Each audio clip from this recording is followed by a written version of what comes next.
సభాధ్యక్షులు మన పార్లమెంట్ నియోజకవర్గ ఇన్ఛార్జ్ మొన్ననే ఎమ్మెల్సీగా ఎన్నికైనటువంటి అక్కగారి సత్యవతి గారు, ఈ కార్యక్రమ ముఖ్య అతిథి యువ నాయకుడు, మన అందరి రాబోయే ఈ తెలంగాణ ఆశాజ్యోతిగా బంగారు తెలంగాణ అందించడానికి కృషి చేస్తున్నటువంటి పెద్దలు గౌరవనీయులు తారక రామారావు గారు, వర్కింగ్ కమిటీ ప్రెసిడెంట్, మరి మన మంత్రివర్యులు గౌరవనీయులు ఎర్రబెల్లి దయాకర్ రావు గారు, మాజీ మంత్రివర్యులు చంద్రలాల్ అన్న గారు, అదేవిధంగా నర్సంపేట ఎమ్మెల్యే పెద్ది సుదర్శన్ రెడ్డి గారు, జడిపి చైర్మన్ పద్మక్క గారు, అదేవిధంగా ప్రకాష్ గారు, వేదికపై అయిన ఆశీలైనటువంటి పెద్దలు, గౌరవ ఎంపీపీలు, జడిపిటీసీలు, అన్ని మండలాల నుంచి విచ్చేసినటువంటి ములుగు నియోజకవర్గానికి సంబంధించినటువంటి ముఖ్య నాయకులందరికీ హృదయపూర్వకంగా నమస్కారాలు తెలియజేస్తూ, మిత్రులారా, ఈ రేపు 11వ తారీఖు నాడు జరిగే సార్వత్రిక ఎన్నికల్లో లోక్సభకు పంపించే అభ్యర్థి 11వ తారీఖు నాడు ఎన్నికల ఈ సమస్య కార్యక్రమానికి మీకు దిశ దశ ఎందుకు 16 మంది సారు కారు 16 ఢిల్లీలో ప్రభుత్వం ఏర్పడాలనేటువంటి నినాదం ఎందుకు ఇస్తున్నారో దాని మీద పూర్తి అవగాహన ఇవ్వడానికి మన యువ నాయకులు వచ్చారు. మిత్రులారా, అందరు నేను ఈ ప్రాంతానికి సంబంధించినటువంటి వాడిని.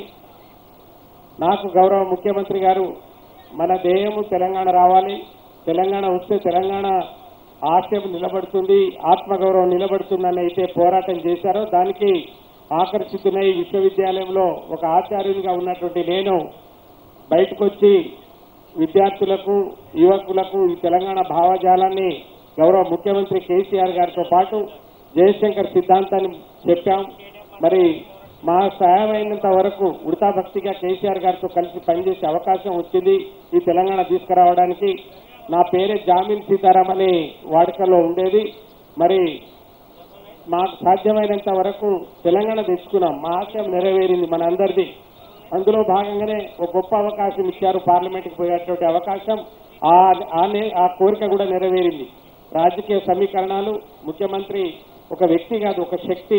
ఇవాళ చూస్తున్నాం ఎందుకు పదే 16 మంది పార్లమెంట్లో కావాలని అడుగుతున్నామంటే, పార్లమెంట్లో ఉన్నవాడిగా, పార్లమెంట్లో ఒక 5 సంవత్సరాలుగా గడిపిన వాడిగా, పార్లమెంట్లో గౌరవ ముఖ్యమంత్రికి శక్తి, గౌరవ ముఖ్యమంత్రికి ఒక వారి శక్తిని ప్రధానమంత్రి ముందు చెప్పడానికి 16కు 16 మంది మనం పార్లమెంట్ సభ్యులను పంపిస్తే గతంలో రానటువంటి రీఆర్గనైజేషన్ బిల్లులు ఇచ్చినటువంటి మనకు రావాల్సినటువంటి నిధులు, నియామకాలు ఏవీ రాలేదు. కేంద్ర ప్రభుత్వం చిన్న చూసింది. ఎందుకంటే చంద్రబాబు నాయుడు 4.5 సంవత్సరాలు ఎన్డీఏ ప్రభుత్వంలో ఉన్నారు కనుక మనకు ఆ పరిస్థితి ఏర్పడలే.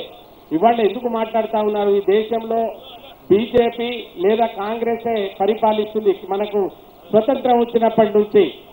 సరే, ఈ పరిస్థితిలో ఈ 16 మందికి వస్తే ఈ దేశంలో ఉండేటువంటి కొంతమంది ముఖ్యమంత్రులతో వారు మాట్లాడి ఒక సంఖ్యను తయారు చేస్తున్నారు.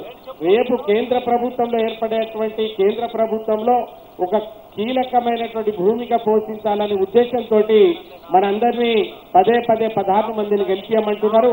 అందులో మన కవిత గారిని ఎంపీగా వారిని అభ్యర్థిత్వాన్ని మన ముందు ఉంచారు. గతం కంటే ఎక్కువ భారీ మెజార్టీ ఇచ్చి కవిత గారిని గెలిపించుకోవాల్సినటువంటి బాధ్యత మన మీద ఉంది. గతంలో ఇక్కడ జరిగినటువంటి సమస్య మీకు తెలుసు, కారణాలు ఏదైనా కావచ్చు, మన ఎమ్మెల్యే గారిని గెలిపించుకోలేకపోయినాం. మరి ఇప్పుడు మళ్ళీ కేసీఆర్ గారికి తిరిగి ఒక కానుక ఇవ్వాలంటే ఏ లోటుతో మనమైతే ఇక్కడ ఓటమి పాలైనామో దాన్ని రెట్టింపు చేసి కేసీఆర్ గారికి, కేటీఆర్ గారికి ఒక ఎంపీని మనం కానుకగా ఇవ్వాలని మీకు అందరికీ తెలియజేస్తూ, మిత్రులారా, మా గురించి మేము చెప్పుకోవాల్సిన అవసరం లేదు. మాకు తోచినంత వరకు మా పరిధిలో అనేటువంటి పనిని మీకు రోజు ఏదో ఒక మీడియాలో కనపడడం లేదా పార్లమెంట్లో మాట్లాడడం, ఇక్కడికి మాకు కావలసినటువంటి మన నియోజకవర్గానికి కావలసినటువంటి కొన్ని పనులు మాకు కావాల్సినవి చేశామని మీకు తెలియజేస్తూ, అన్ని రకాలుగా ఈ 5 సంవత్సరాలు సహకరించిన మీ అందరికీ, మా అన్న చందులాల్ గారికి, మరి ఇక్కడ ఉన్నటువంటి ముఖ్య నాయకులకు, మీకందరికీ నేను నా కుటుంబ తరఫున మీకందరికీ శిరస్సు